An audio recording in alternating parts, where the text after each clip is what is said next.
ప్రపంచవ్యాప్తంగా మళ్లీ కరోనా కేసులు పెరుగుతుండడంతో కేంద్ర ప్రభుత్వం అలర్ట్ అయింది.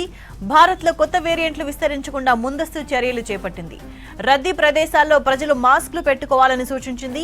చైనా, జపాన్, అమెరికా సహా పలు దేశాల్లో మహమ్మారి పరిస్థితులపై అంచనా వేసేందుకు కేంద్ర ఆరోగ్య శాఖ మంత్రి మన్సుఖ్ మాండవీయ ఆధ్వర్యంలో హై లెవెల్ మీటింగ్ ఏర్పాటు చేశారు. ఇకపై కరోనా పరిస్థితులపై చర్చించి చర్యలు తీసుకునేందుకు ప్రతి వారం సమావేశం నిర్వహించాలని నిర్ణయించారు. పెరుగుతున్న కేసుల పట్ల ప్రజలెవరూ భయపడాల్సిన అవసరం లేదన్నారు జాతీయ టాస్క్ ఫోర్స్ అధిపతి వికే పాల్. అవసరమైన పరీక్షలు చేస్తున్నామన్నారు. రద్దీ ప్రాంతాల్లో ప్రజలు మాస్కులు తప్పనిసరిగా పెట్టుకోవాలన్నారు. అంతర్జాతీయ విమానాశ్రయాల్లో మార్గదర్శకాలపై ఇంకా ఎలాంటి నిర్ణయం తీసుకోలేదన్నారు. ప్రపంచవ్యాప్తంగా కేసులు పెరుగుతుండటంతో ఇప్పటికే రాష్ట్రాలు, కేంద్రపాలిత ప్రాంతాలను అప్రమత్తం చేశామన్నారు వికే పాల్. కొత్త వేరియంట్లను ఎప్పటికప్పుడు గుర్తించేందుకు జీనోమ్ సీక్వెన్స్ ను పరిశీలిస్తున్నామన్నారు. జలుబు ఉన్నవారు కరోనా టెస్టులు చేయించుకోవాలని సూచించారు. 18 ఏళ్లలోపు పైబడ్డ వాళ్లంతా వ్యాక్సిన్ వేసుకోవాలని సూచించారు. ఇప్పటికే 80% మంది మాత్రమే 2 డోసులు వేసుకున్నారని, మిగతా వారంతా వ్యాక్సిన్ వేసుకోవాలని సూచించారు. సీనియర్ సిటిజన్స్ తప్పనిసరిగా వ్యాక్సిన్ వేయించుకోవాలని చెప్పారు. ప్రపంచవ్యాప్తంగా మళ్లీ కరోనా కేసులు పెరుగుతుండటంతో కేంద్ర ప్రభుత్వం అలర్ట్ అయింది. భారత్లో కొత్త వేరియంట్లు విస్తరించకుండా ముందస్తు చర్యలు చేపట్టింది. రద్దీ ప్రదేశాల్లో ప్రజలు మాస్కులు పెట్టుకోవాలని సూచించింది.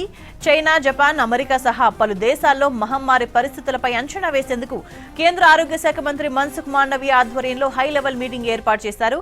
ఇకపై కరోనా పరిస్థితులపై చర్చించి చర్యలు తీసుకునేందుకు ప్రతి వారం సమావేశం నిర్వహించాలని నిర్ణయించారు. పెరుగుతున్న కేసుల పట్ల ప్రజలెవరూ భయపడాల్సిన అవసరం లేదన్నారు జాతీయ టాస్క్ ఫోర్స్ అధిపతి వికే పాల్. అవసరమైన పరీక్షలు చేస్తున్నామన్నారు. రద్దీ ప్రాంతాల్లో ప్రజలు మాస్కులు తప్పనిసరిగా పెట్టుకోవాలన్నారు. అంతర్జాతీయ విమానాశ్రయాల్లో మార్గదర్శకాలపై ఇంకా ఎలాంటి నిర్ణయం తీసుకోలేదన్నారు. ప్రపంచవ్యాప్తంగా కేసులు పెరుగుతుండటంతో ఇప్పటికే రాష్ట్రాలు, కేంద్రపాలిత ప్రాంతాలను అప్రమత్తం చేశామన్నారు వికే పాల్. కొత్త వేరియంట్లను ఎప్పటికప్పుడు గుర్తించేందుకు జీనోమ్ సీక్వెన్స్ ను పరిశీలిస్తున్నామన్నారు. జలుబు ఉన్నవారు కరోనా టెస్టులు చేయించుకోవాలని సూచించారు. 18 ఏళ్లలోపు పైబడ్డ వాళ్లంతా వ్యాక్సిన్ వేసుకోవాలని సూచించారు.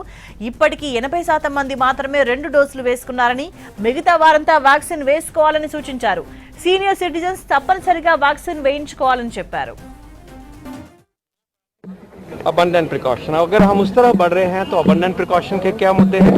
पहली बात है कि खांसी जुकाम इस मौसम में होता है, हम विंटर में हैं, हम ठंड के मौसम में हैं, तो पहली अपील ये है कि खांसी जुकाम हो रहा है तो आज की सिचुएशन को देखते हुए अपील करना चाहेंगे कि उसमें आप टेस्टिंग करवा लीजिए.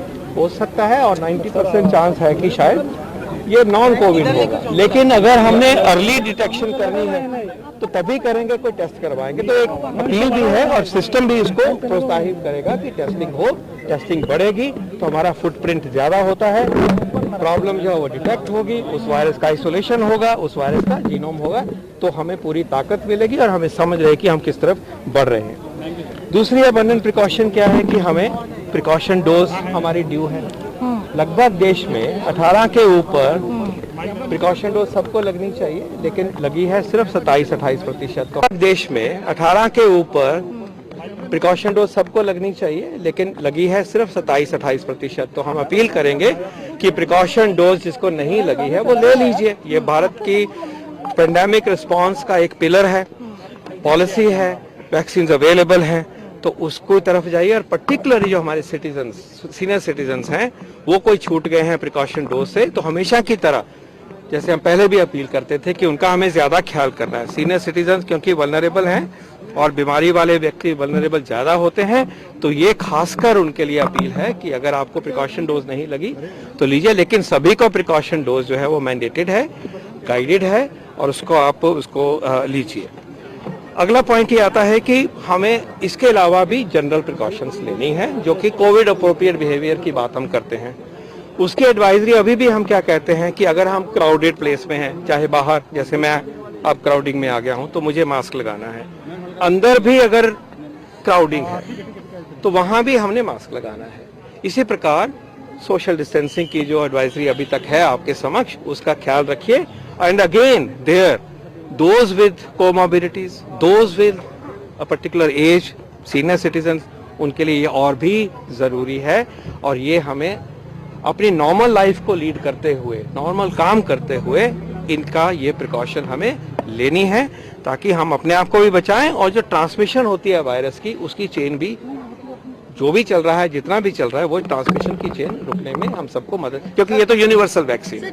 चाइना से जो एक कितना बड़ा है लास्ट में यही कहना चाहूंगा, मास्क में कंपलसरी है या क्या? मास्क में यही है हमारी गाइडेंस कि आप जब क्राउडेड प्लेस में हैं, अंदर या बाहर, तो आप मास्क करिए। और जो व्यक्ति उम्र में बड़े हैं या कोमॉर्बिडिटीज हैं, उनको तो ये ज्यादा इसका इस्तेमाल करना चाहिए। क्या यही इसका एडवाइस दोबारा है। गाइडलाइन जारी होगी डीडीएमए की तरफ से, क्योंकि बहुत सारे स्टेट्स ने मास्क मैंडेट खत्म कर दिए हैं सर। ये मास्क मैंडेट जो है अभी भी यही है जो मैं कह रहा हूं और उसी को ही रहना चाहिए। अगर जरूरत होगी तो गाइडलाइन को इम्प्रूव करेंगे। We are constantly watching.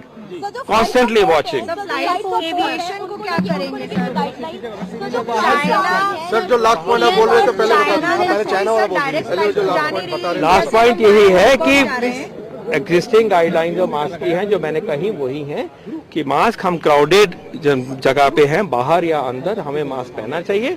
और precaution for those who have comorbidities and higher age, उनको ये प्रिकॉशन और भी लेनी चाहिए। और किसी और से मिलते हैं तो careful there is no decision with regard to any change in the aviation guidelines as of now. Vaccination improve करने के लिए अब क्या